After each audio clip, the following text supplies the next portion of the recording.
Welcome back if you've been here before, welcome if you're a first timer, but today I'm going over Band of Brothers. I recently rewatched this probably for about the 12th time, and this show stands the test of time no matter what.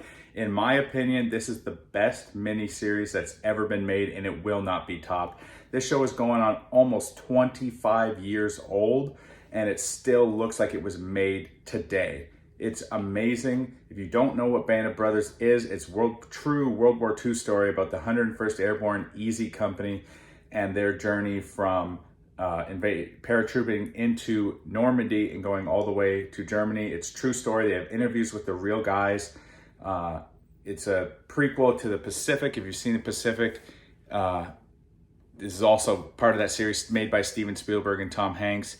I personally have not watched the Pacific all the way through. I don't know. I've watched the first 5 episodes so many times, but somehow over the years, I found more times to rewatch this than watch this once all the way through. I just don't know why. I'm currently watching Masters of the Air, which is Steven Spielberg and Tom Hanks' third installment of World War II sagas.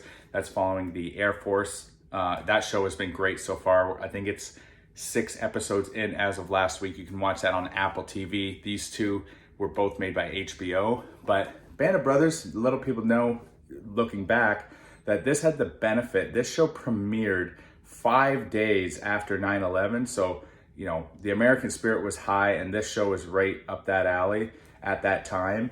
But this show has a bunch of sleeper actors at the time. A lot of people were no name, except for David Schwimmer, who was just coming off of, you know, obviously Friends was the biggest show in the world at that time. But yeah, Damian Lewis, Michael Fassbender, Jimmy Fallon, Simon Pegg, Neil McDonough, Ron Livingston. I know I'm missing a few, but there's so many future big name actors in the show. It's 10 parts. You can find it on HBO Max. It might be on Netflix, kind of depending on what country you're living in. But it's just the best mini-series of all time. You fall in love with the real men of Easy Company, and you can't help but see and wonder what's going to happen as you're watching it. And honestly, I've watched this probably 12 times now, and I'm still catching like little nuances of things that I didn't catch before. You really got it. If you really pay attention to the dialogue and kind of dissect each episode, you'll realize more of what's going on in their heads and around them. And then the Pacific, like I said, I haven't watched this all the way through, but it is also based on real people. But yeah, obviously it didn't have interviews because all the men were definitely passed away by the time this was made. I believe this one came out in 2011. I could be wrong, but it's somewhere around this time. And this was 2001, and now we got Masters of the Air about 13 years later. But in my opinion, so far, Band of Brothers stands alone as the best between the three. Definitely check all of them out. I appreciate Steven Spielberg and Tom Hanks keeping World War II alive with amazing content.